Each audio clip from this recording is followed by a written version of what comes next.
Bem-vindos a mais um Giro Sindical. O Giro Sindical é uma parceria entre o DIESE e o SINDIC-CT. DIESE é o Departamento Intersindical de Estatística e Estudos Socioeconômicos e SINDIC-CT é o Sindicato Nacional dos Servidores Públicos Federais da área de Ciência e Tecnologia no setor aeroespacial.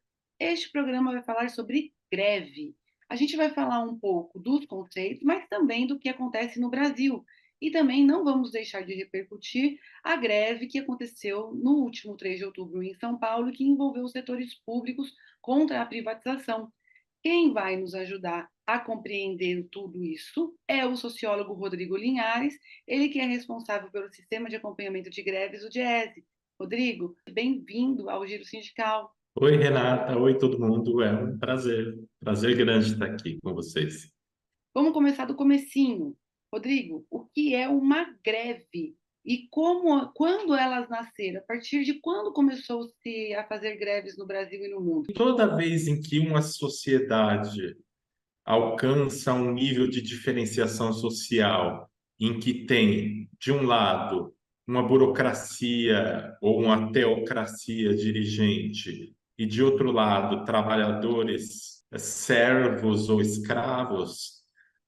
Sempre que uma sociedade atinge esse nível, já existe uma tensão que pode degringolar para um protesto que não seria necessariamente isso que a gente chama hoje de greve. Então, nesse sentido amplo de protestos de trabalhadores, dá para dizer que na antiguidade, sei lá, no Mesopotâmia, Egito, na Ásia. Agora tem uma segunda acepção mais restrita da greve que a gente usa hoje. Hum. Esse tipo de greve, ele está associado com a industrialização da sociedade, né? Com o capitalismo, com a constituição maciça de trabalhadores que são despossuídos dos seus instrumentos, das suas matérias-primas e que são obrigados a vender o seu tempo livre, o seu tempo de trabalho para grandes indústrias ou grandes empreendimentos, né? Nesse sentido, a greve existe desde, sei lá, desde o século XVIII, 19, mas o século XX, na verdade, é o século das greves. É o grande século das greves, de greves que antecederam revoluções políticas, de greves que antecederam descolonização no terceiro mundo, de greves que ajudaram a constituir a sociedade salarial na Europa, a sociedade do bem-estar social lá. Quais são os ritos que são necessários para o estabelecimento de uma greve? Uma greve legal, ela precisa estar dentro de um processo negocial, ela precisa ter sido votada numa assembleia, uma maioria da assembleia, e ela não pode ser deflagrada imediatamente. É preciso ter uma comunicação de 3 dias antes, ao patronal, né? Seja governo ou empresário. Existem outros casos, claro, né? Por exemplo, se em caso de atraso salarial ou em casos em que o empregador se recusa a abrir negociação, faz-se a assembleia, você dá o mesmo prazo de 72 horas e a greve pode acontecer sem que haja esse processo negocial. Na verdade, é uma greve para tentar abrir um processo negocial, né? Todas as categorias, elas podem aderir a um movimento paredista ou existem restrições para que isso ocorra? Sim, existem restrições. Existem serviços legalmente considerados chamados serviços essenciais, em que não pode haver uma paralisação total das atividades. Os mais comuns são educação, saúde, transporte, basicamente são esses, mas tem mais serviços definidos como essenciais também. E Uhum. recentemente, de uma das cortes supremas, eu não sei qual delas, se o Supremo Tribunal, proibiu a greve de policiais militares, policiais civis. Os militares são proibidos de fazer greves, e mais ou menos que estendeu a proibição, essa proibição também às forças de segurança pública. Então, policiais civis, policiais militares, eu acho que até, talvez até guarda, tem prefeitura dizendo por aí que guarda municipal também não pode mais fazer greve. Isso é uma coisa recente e desde então eu vi algumas greves da Polícia Civil que foi que a justiça, logo após a deflagração da greve, a justiça já emitiu uma decisão falando, olha, retomem as suas atividades ou serão multados em não sei quantos mil reais por dia. Essa greve é ilegal. Greve, ela é uma definição que se aplica só quando os trabalhadores cruzam os braços e suspendem as atividades, ou existem outras movimentações que podem ser classificadas sobre esse mesmo título de greve? A primeira diferenciação importante é o que a gente chama de paralisação e o que a gente chama de greve. Paralisação é aquela coisa, aquele cruzar de braços em que ele tem uma hora para acabar. É uma paralisação de 24 horas, de 48 horas, de 72 horas. Normalmente a paralisação ela é feita para dar para o sindicato, ele quer sondar a adesão dos trabalhadores e ao mesmo tempo fomentar a mobilização, né?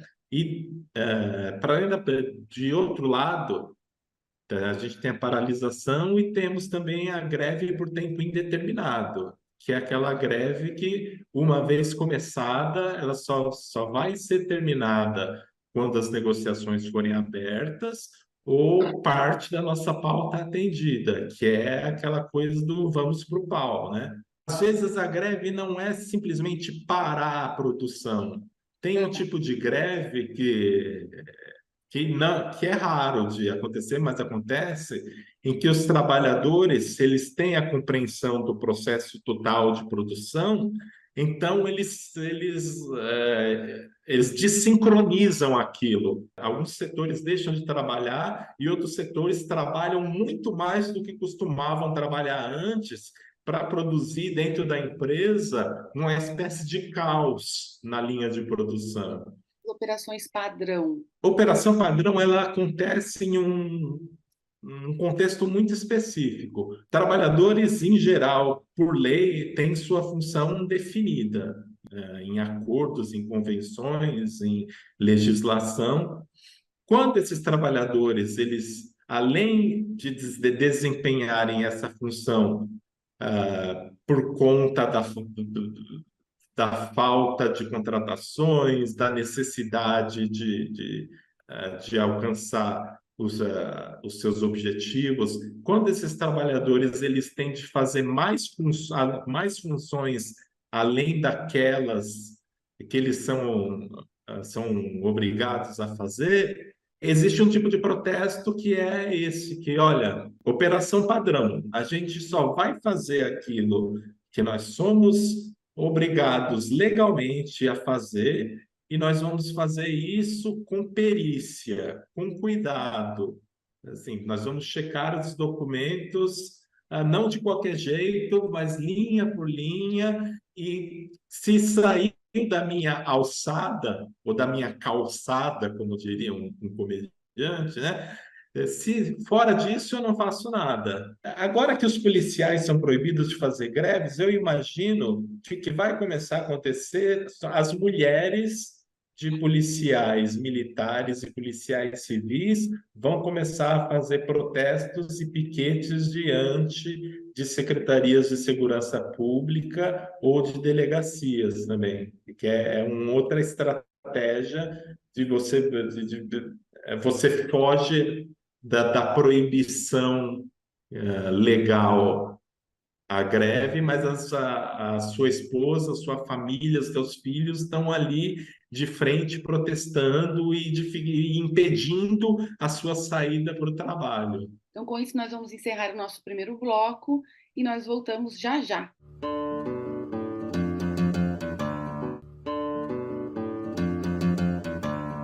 O Giro Sindical está de volta e este programa recebe o sociólogo do DIEESE, Rodrigo Linhares, para falarmos sobre greves.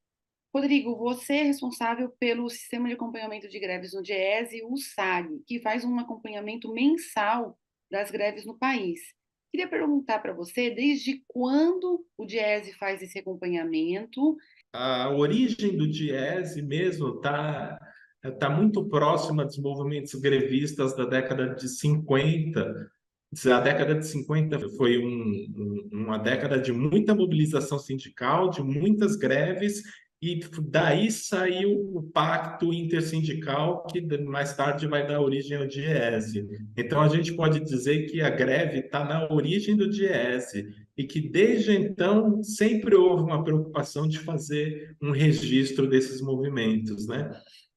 É claro, a coisa ficou difícil ali quando veio a repressão depois de 64, pior ainda depois de 68, né? Em 78, quando as primeiras greves massivas, importantes, começam a pipocar, o Diese já começa a registrar esses movimentos, mas não havia na época disponibilidade ou pessoal para sistematizar isso. Então a gente acabou perdendo esses dados. Mas o fato é, resumindo, a gente acompanha as greves desde 1983. É muito comum o sentimento na maioria da população e às vezes até mesmo entre trabalhadores de que as greves são feitas motivadas quase que exclusivamente por questões econômicas, pelo salário, pelo abono, pela PLR. O banco de greves, o sistema de acompanhamento de greves confirma isso ou também enumera que existe um elenco de reivindicações que também acompanham a vida dos trabalhadores quando o tema é greve? Muitas das greves são greves por reajuste salarial, mas não é o único. O que tem para dizer é que aquelas greves final da década de 70, 80, elas eram greves era uma correria, na verdade. A melhor palavra é essa, era uma correria contra a inflação para tentar manter o poder de compra dos salários. Mas mais do que isso, elas trouxeram uma coisa importantíssima, que foi uma reivindicação de cidadania. A reivindicação de cidadania que desagou lá na nossa Constituição de 88, a gente pode dizer que parte dela veio do ABC, dos trabalhadores das montadoras, da indústria automobilística, quando faziam greves por reajuste salarial.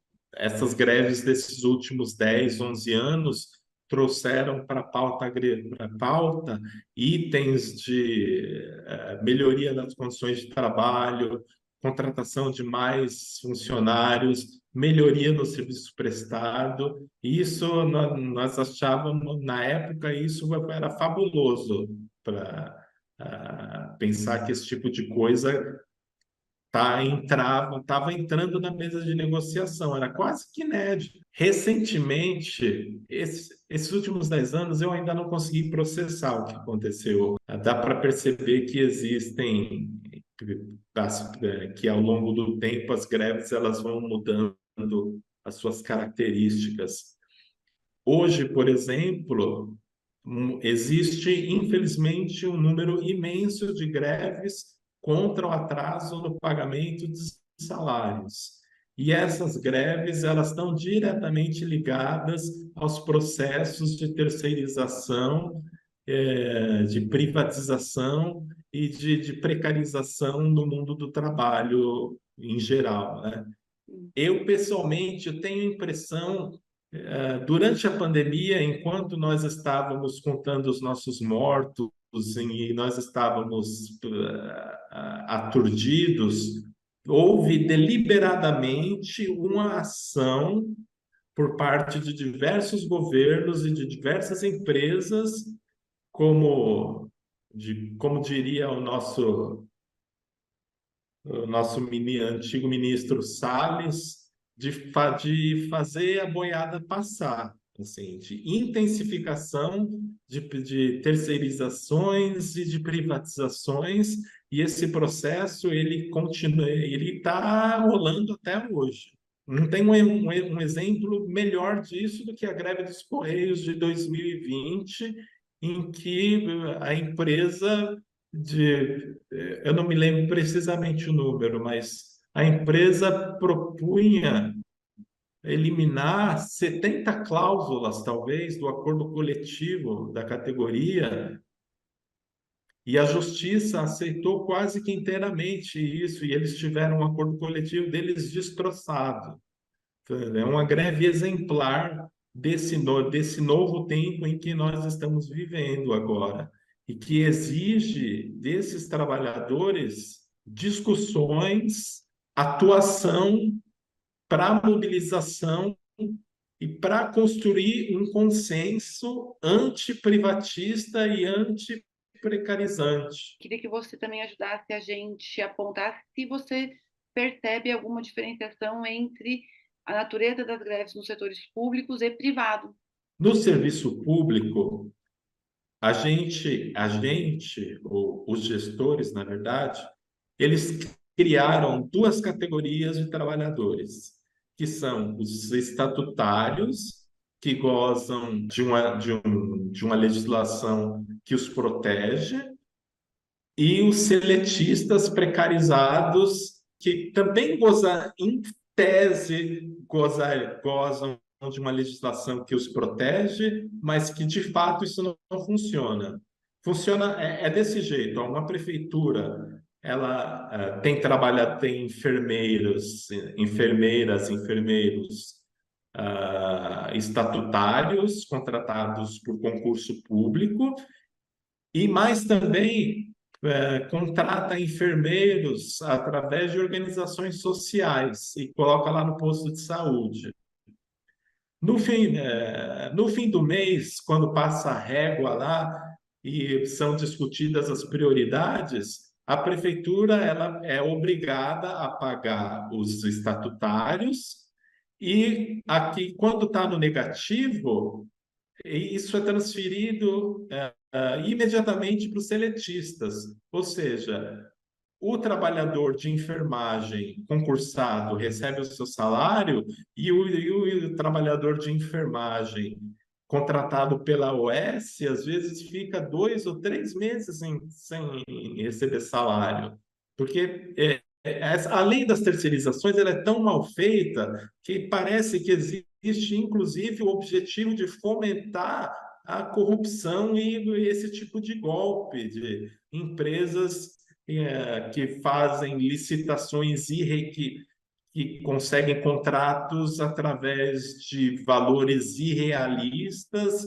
e que depois de trabalhar 2 ou 3 meses começam a atrasar salários e não cumprir com suas obrigações. Essa lei de terceirizações ela é muito ruim, ela precisa ser revista. E o pior é que ela cria uma cisão no meio dos trabalhadores. Porque aí tem o trabalhador que se sente mais seguro em relação ao seu salário, e o trabalhador que não tem segurança nenhuma. Acho que o que existe de mais desmobilizante hoje entre os trabalhadores, e governos e empresas sabem muito bem disso, é essa quebra de empresas em CNPJs diferentes e em contratipos de contratações diferentes, que acontece no serviço público, na saúde, na educação, em outras pastas, enfim.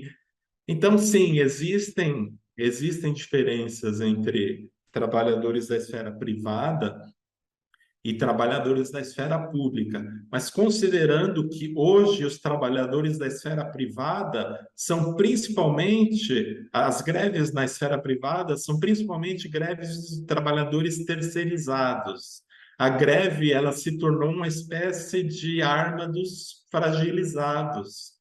É gente que não recebe vale transporte, vale alimentação, que não recebe salário e que às vezes está sujeito a tipos de brutalidade, de assédio moral, de empresa que segura a carteira de trabalho, de empresa que fecha, desaparece, não paga a demissão, enfim. É um cenário tanto para os trabalhadores da esfera privada, também para os trabalhadores da esfera pública. Infelizmente, dá vontade de chorar. Mas a gente vai fazer um intervalinho agora e o Giro Sindical volta já.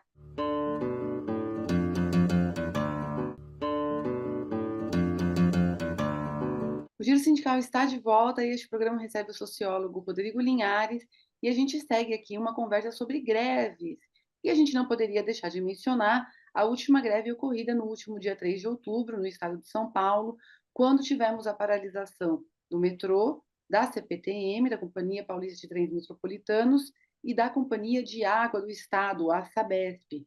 A motivação dessa greve foi a luta contra a privatização dos serviços, o que atingiria não só os trabalhadores, tendo em vista que privatização no país é sinônimo de demissão imediata, e também afetaria a qualidade desses serviços prestados para o conjunto muito amplo da população. O uso da greve como instrumento de luta causou estranheza e foi classificado pelo governador do estado de São Paulo, Tarcísio de Freitas, como um uso político dos trabalhadores para levar à frente, para disseminar as suas preocupações e reivindicações. É comum que esse tipo de greve ocorra no Brasil, Rodrigo? A gente já teve outros exemplos disso? Primeira coisa que tem que ser dita: greve de transporte público é chato, é ruim no dia em que ela acontece. A gente entende que a população em geral fique entre a indiferença e a raiva e mesmo haja um pouco apelo, um pouco apoio popular a esse tipo de greve. Mas olha só, um dia de metrô paralisado, do metrô estatal, causou menos danos do que a linha privatizada tem causado nesses últimos meses. Quase todos os dias a gente vê notícias de que as linhas privatizadas existem atrasos, existem panes, existem problemas, as pessoas se aglomeram na plataforma, as pessoas fazem fila diante da estação. Eu acho que os sindicalistas eles têm que lidar primeiro com esse fato de que a greve do transporte público de fato uma greve pouco popular, mas eles têm que elaborar isso de uma forma eficaz na imprensa, nos meios de ativismo, e para afirmar que esse dia de metrô parado, na verdade, significa a defesa e ampliação de transporte público que vai, na verdade, terminar, que visa uma melhoria na vida dessas pessoas. Então, o que eu acho ainda mais importante é fazer a defesa do transporte público nas nossas cidades. E não é só aqui em São Paulo. Em Pernambuco, houve uma greve grande nos trens urbanos. Em Belo Horizonte, houve também esse ano uma greve longa de mês, mais de mês, no metrô da capital, e existe um movimento grande nas empresas de fornecimento de água e de eletricidade, nos urbanitários também. Em todos os estados existem muitas paralisações e às vezes até greves.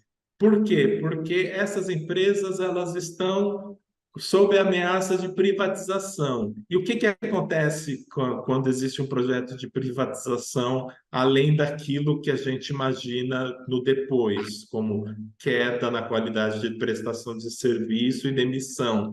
existe desinvestimento, as empresas elas têm menos investimento, e no caso dos eletricitários, por exemplo, isso significa morte e mutilação, porque o eletricitário ele é sobrecarregado e ele não é treinado de modo efetivo para trabalhar com aquilo que ele trabalha.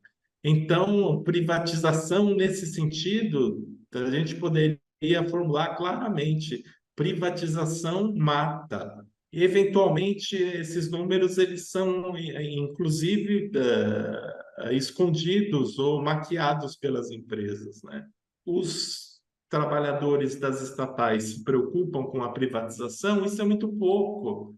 É preciso encontrar algum meio de convencimento, de debate amplo com a população, e pondo claramente esses pontos de que a nossa vida não vai ficar melhor com a privatização desses serviços. Eu queria que você ajudasse a gente a avaliar se a realização de greves por parte dos trabalhadores e das trabalhadoras, ela tem sido um instrumento efetivo, ou seja, se há conquistas a partir das greves, se essa tem se revelado um instrumento válido para que os trabalhadores melhorem as suas condições de vida, de trabalho, de salários. Um exemplo que eu gosto de dar nesses casos é o Piso Nacional do Magistério. É uma lei federal elaborada no Ministério da Educação, recebeu um formato no Executivo, foi para o Legislativo, foi aprovada e que se sustenta até hoje. O piso salarial nacional docente significa que nenhum professor com jornada de 40 horas semanais na educação básica pode receber um valor inferior àquele que é estabelecido por lei em janeiro. Se professores e para as professoras não houvessem cruzado os braços de início e até hoje exigindo o cumprimento da lei, muito provavelmente essa teria sido uma daquelas leis que, como a gente diz, são as leis que não pegam.